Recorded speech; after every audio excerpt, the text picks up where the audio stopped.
So Telangana excite class students ఎవరైతే ఉన్నారో మనకి కౌన్సిలింగ్ ప్రాసెస్ లో మాక్ సీట్ అలాట్మెంట్ అనేది రాబోతుందమ్మా. అయితే మనకి మాక్ లో వచ్చేదే ఫైనల్ సీటా అంటే కొంతమందికి ఎస్ బట్ కొంతమందికి రాకపోవచ్చు. మరి అది ఎవరికి వస్తుంది ఎవరికి రాదు, అండ్ మాక్ లో అసలు సీట్ రాకపోతే ఏం చేయాలి, అండ్ కొంతమందికి మాక్ లో సీట్ వచ్చి ఆ కాలేజ్ ఫేజ్ 1 లో రాకపోతే ఏంటి, లేదా నాకు మాక్ లో వచ్చిన సీట్ నచ్చలేదు నేను ఏం చేయాలి అనేది ఇప్పుడు కంప్లీట్ ఈ వీడియోలో చూద్దాం. సో ఫస్ట్ క్వశ్చన్, మనకి got a seat in mock. Mock లో మనకి మాక్ అలాట్మెంట్ లో సీట్ వచ్చింది కానీ still no seat in phase 1. మరి ఫేజ్ 1 లో సీట్ రాలేదు. ఇది ఎలాంటి వాళ్ళకి అవుతుంది ఈ సిచ్యువేషన్? మరి ఈ సిచ్యువేషన్ వస్తే మనం ఏం చేయాలి అంటే, ఇప్పుడు ఫర్ ఎగ్జాంపుల్ మీరు ఒక 50 కాలేజెస్ పెట్టుకున్నారు, ఓకేనా? ఫర్ ఎగ్జాంపుల్ 50 కాలేజెస్ పెట్టుకున్నారు. ఇందులో మీకు ఒక 48th కాలేజ్ 49th కాలేజ్ వచ్చింది అనుకో అమ్మ, మీకు ఆర్డర్ ఉంది కదా, మీరు పెట్టుకున్న ఆర్డర్ లిస్ట్ పెట్టుకున్న ఆప్షన్స్ ఉన్నాయి కదా. సో 45th 46th 47th ఆ ఆప్షన్ వచ్చింది అనుకోండి, there are lots of chances మీకు ఫేజ్ 1 లో సీట్ రాకుండా ఉండొచ్చు. సో సేమ్ ఫర్ ఎగ్జాంపుల్ నేను 100 ఆప్షన్స్ పెట్టుకున్నాను, నాకు 97th ఆప్షన్ వచ్చింది, 98th ఆప్షన్ వచ్చింది. కొంచెం జాగ్రత్తగా ఉండండి అమ్మా, అది స్లైడ్ అయ్యే ఛాన్స్ ఉంది. అంటే స్లైడ్ అయ్యే ఛాన్స్ అంటే మేబీ ఫేజ్ 1 లో సీట్ రాకపోవచ్చు. ఎందుకంటే ఫర్ ఎగ్జాంపుల్ నేను 100 ఆప్షన్స్ పెట్టుకున్నాను, ఓకే, నాకు ఒక 98th ఆప్షన్ వచ్చింది. ఈ లోపు నీకన్నా బెటర్ ర్యాంక్ ఉన్నోడు రియలైజ్ అయ్యాడు, వాడు రాంగ్ పెట్టుకున్నాడు ఆప్షన్, ఈ నీకు వచ్చిన బెటర్ కాలేజ్ ఏదైతే ఉందో వాడికి అది బెస్ట్ అని రియలైజ్ అయ్యాడు. రియలైజ్ అయ్యి తర్వాత మోడిఫికేషన్ చేసుకున్నాడు. మోడిఫికేషన్ చేసుకుంటే నీకున్న ర్యాంక్ ఏదైతే, నీకు వచ్చిన కాలేజ్ ఏదైతే ఉందో ఆ కాలేజ్ వాళ్ళకి వెళ్ళిపోయే ఛాన్స్ ఉంది. సో మీకు అవుట్ ఆఫ్ ఒక 100 ఆప్షన్ పెట్టుకుంటే if you are at 60, if you are at 70th option, well and good. But మీరు కనుక ఒకవేళ మాక్ అలాట్మెంట్ లో మీరు బోర్డర్ లో ఉన్నారా, ఇంకొక 30 ఆప్షన్స్ 40 ఆప్షన్స్ యాడ్ చేసుకొని పెట్టండి. మీకు ఎప్పుడైతే మోడిఫికేషన్ పేజ్ ఓపెన్ అవుతుందో ఎక్స్ట్రాగా ఒక 40-50 ఆప్షన్స్ యాడ్ చేయండి అమ్మా. నాకు మాక్ లో సీట్ వచ్చేసింది అనేసి కూర్చోవద్దు. ఏ ఆర్డర్ లో సీట్ వచ్చిందో చూసుకోండి. నీకు ఫస్ట్ 10 లో వచ్చేసింది, టాప్ 20 లో అవుట్ ఆఫ్ 100 ఆప్షన్స్ టాప్ 10 లో వచ్చేసింది, టాప్ 20 వచ్చేసింది, టాప్ 30 వచ్చేసింది, వెల్ అండ్ గుడ్. ఒకవేళ 90 తర్వాత 91, 91st ఆప్షన్స్, 92, 93, 94 ఈ ఆప్షన్స్ వచ్చాయి అంటే సేఫ్ సైడ్ కి మీరు ఈ ఆప్షన్ తో పాటు ఎక్స్ట్రా పెట్టుకొని ఉంచండి. మరి ఎక్స్ట్రా పెట్టుకొని ఉంటే ఆ కాలేజ్ వచ్చి ఇడిపోతే మేమంటే లేదు. ఫర్ ఎగ్జాంపుల్ ఇక్కడ నీకు ఆర్డర్ ఉంది 1 2 3 ఇలాగా 95, 96, 97, 98, 99, 100 ఇలా ఉంది, ఓకేనా? ఇక్కడ దా పెట్టావు, నీకేమో ఇక్కడ ఉన్న కాలేజ్ అసైన్ అయింది, ఇక్కడ ఉన్న కాలేజ్ అసైన్ అయింది. So maybe there can be chances ఇలా స్లైడ్ అయిపోయి నువ్వు కిందకి వెళ్ళిపోయే ఛాన్స్ ఉంది. కిందకి వెళ్ళిపోవడం అంటే అసలు సీట్ అలాట్ అవ్వకుండా ఉంటది, ఫస్ట్ సిచ్యువేషన్ వచ్చే ఛాన్స్ ఉంది.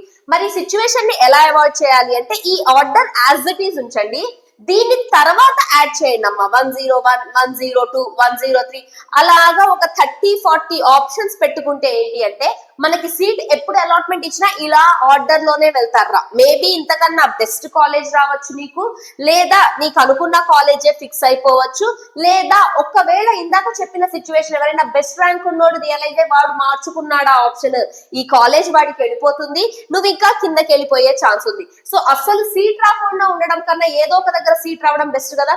సో ఇఫ్ మీరు గనక ఈ బోర్డర్ లో ఉంటే, ఈ బోర్డర్ లో 90 తర్వాత ఉన్న కాలేజెస్ కనుక మీకు అసైన్ అయితే ఫర్ సేఫ్ సైడ్ ఒక 30-40 కాలేజెస్ ని యాడ్ చేసుకొని పెట్టుకోండి, 30-40 ఆప్షన్స్ ని యాడ్ చేసుకొని పెట్టుకోండి. సో దట్ ఈ సిచ్యువేషన్ మీకు రాకుండా ఉంటది, ఫేజ్ 1 లో సీట్ అనేది అలాట్ అవ్వలేదు అనే సిచ్యువేషన్ రాకుండా ఉంటుంది మీకు, ఓకేనా? First one clear. Now second one వచ్చేసరికి గాట్ ఏ సీట్ వచ్చింది, వాట్ షుడ్ ఐ డు? నాకు సీట్ వచ్చింది, సీట్ వచ్చిన తర్వాత ఇప్పుడు 2 సిచ్యువేషన్స్ ఉంటాయి. కొంతమందికి ఏమో వచ్చిన సీట్ నచ్చదు, నాకు ఆ మాక్ లో వచ్చింది ఏదో నేను జస్ట్ ఆప్షన్ లో పెట్టుకున్నా బట్ నాకు దానికి వెళ్ళాలని లేదు, వేరే దానికి వెళ్ళాలని ఉంది కొంతమంది ఉంటారు. కొంతమంది they are okay with mock seat. మీకు మాక్ లో వచ్చిన సీట్ ఓకే, నీకు ఫర్ ఎగ్జాంపుల్ 100 ఆప్షన్స్ పెట్టుకున్నావు, నాకు 50th ఆప్షన్ వచ్చింది, 60th ఆప్షన్ వచ్చింది, 63 ఆప్షన్ వచ్చింది, వెల్ అండ్ గుడ్. ఇంకా ఆలోచించే పని లేదు, నువ్వు అనుకున్న ఆప్షన్ వచ్చింది, వెల్ అండ్ గుడ్. ఒకవేళ బట్ నీకు మాక్ లో వచ్చిన సీట్ నచ్చలేదు, నేను ఇంకా బెస్ట్ ట్రై చేద్దాం అనుకుంటున్నా అంటే ఏం చేస్తారు అంటే, మీరు నెక్స్ట్ మోడిఫికేషన్ చేసేటప్పుడు మాక్ లో వచ్చిన సీట్ ని తీసేయద్దు, దాన్ని ఉంచండి. ఫర్ ఎగ్జాంపుల్ సేమ్ ఈ స్కేల్లో ఒక 60 దగ్గర ఉన్న సీట్ వచ్చింది నీకు ఇది నచ్చలేదు, దెన్ మీరు ఏం చేస్తారంటే ఆర్డర్ మార్చే దగ్గర దీన్ని తీసుకుపోయి ఒక 80 దగ్గరో 90 దగ్గరో పెట్టండి. బట్ ఆ కాలేజ్ ని తీసేయద్దమ్మా, జస్ట్ ఆ కాలేజ్ ఆర్డర్ ని మార్చండి, దాని ప్రియారిటీ లిస్ట్ ని మార్చండి. ఎందుకంటే ఈసారి ప్రియారిటీ లిస్ట్ మార్చేటప్పుడు జాగ్రత్తగా చూసుకోండి, నీకు నచ్చిన కాలేజ్ నచ్చిన బ్రాంచ్ టాప్ లో ఉండేటట్టు చూసుకోండి. సో తర్వాత నెక్స్ట్ ప్రియారిటీ అలా ఇచ్చుకుంటూ రండి. బట్ నీకు మాక్ లో అలాట్ అయిన కాలేజ్ ఏదైతే ఉందో అది ఖచ్చితంగా ఉండేటట్టు చూసుకోండి అమ్మా. మేబీ 60 లిస్ట్ లో, పాత లిస్ట్ లో 60 లో ఉన్న కాలేజ్ ని ఈసారి తీసుకొచ్చి 80 లో పెట్టండి. బట్ ఖచ్చితంగా అయితే పెట్టండి, దాన్ని వదిలేదు. నీకు కావాల్సినవన్నీ పైన ఉండాలి. ఇప్పుడు ఫర్ ఎగ్జాంపుల్ నువ్వు 80 లో పెట్టావు అంటే ఈ పైన 79 అన్ని ఖచ్చితంగా నీకు కావాల్సినవే. ఖచ్చితంగా నాకు ఇందులో ఈ కాలేజ్ లో ఈ బ్రాంచ్, ఈ కాలేజ్ లో ఈ బ్రాంచ్, ఈ కాలేజ్ పక్కా నీకు కావాల్సినవే. సో దట్ మేబీ నీకు కావాల్సినవి ఒకవేళ మిస్ అయితే 80 దగ్గర నువ్వు వచ్చి అవుతావు. ఓకేనా? బట్ అలా అనేసి నాకు మాక్ లో వచ్చి నచ్చలేదు అని దాన్ని కంప్లీట్లీ తీసేయొద్దు. ఓకే, తీసేస్తే ఏంటంటే there can be situation, phase 1 లో ఏది రాకుండా పోయే సిచ్యువేషన్ ఉంటది. Be careful with that. Next third one, didn't get a seat in mock లో సీట్ రాలేదు, వాట్ షుడ్ యూ డూ? నేను ఏం చెయ్యాలి? మాక్ లో సీట్ రాలేదు, నేను ఏం చెయ్యాలి? మాక్ లో సీట్ రాలేదు ఏం చేయాలి అంటే simple thing, just increase number of options. ఇంకొక 100 ఆప్షన్స్ ఎక్స్ట్రా పెట్టుకోండి, ఇంకో 50 ఆప్షన్స్ ఎక్స్ట్రా పెట్టుకోండి. నెక్స్ట్ మాక్ లో సీట్ రాలేదు అంటే నీకు ఫేజ్ 1 లో సీట్ రాలేదు అని కాదమ్మా.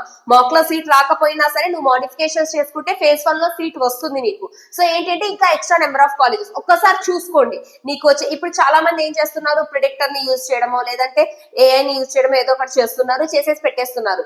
బట్ ఒక్కసారి చెక్ చేసుకోండి రా, లాస్ట్ ఇయర్ ఏ ర్యాంక్ ఏ కాలేజ్ తో వచ్చింది, లాస్ట్ 2 years చూసుకోండి అమ్మా, 2024, 2025. అండ్ అది జస్ట్ ఫర్ యువర్ ఐడియా అంతే. ఫర్ ఎగ్జాంపుల్ నీకు 20,000 ర్యాంక్ వచ్చింది, 20,000 లోపు ఉన్న కాలేజెస్ ఇవి. దాంతో పాటు 25,000 లోపు ఉన్న కాలేజెస్ కూడా మీరు పెట్టుకోవాలి. ఎందుకంటే మేబీ లాస్ట్ ఇయర్ కొంతమంది మంచి ర్యాంక్ వచ్చిన వాళ్ళు మిస్టేక్ చేయడం వల్ల 20,000 ర్యాంక్ వచ్చిన వాడికి మంచి కాలేజ్ వచ్చి ఉంటది. అలా అనేసేసి ఇప్పుడు నాకు 20,000 వచ్చింది, నాకు ఇదే కాలేజ్ రావాలని లేదు. మేబీ ఈసారి అందరు కరెక్ట్ గా పెట్టుకుంటే నీకు ఆ కాలేజ్ రాదు, నీకు నెక్స్ట్ వెళ్ళిపోతుంది. సో నీకు 20,000 కాలేజ్ ఉంది అంటే మీరు 2024, 2025 కాలేజ్ లిస్ట్ ఏదైతే రిఫర్ చేస్తున్నారో అందులో 25,000 లోపు ఉన్న కాలేజెస్ పెట్టుకోండి.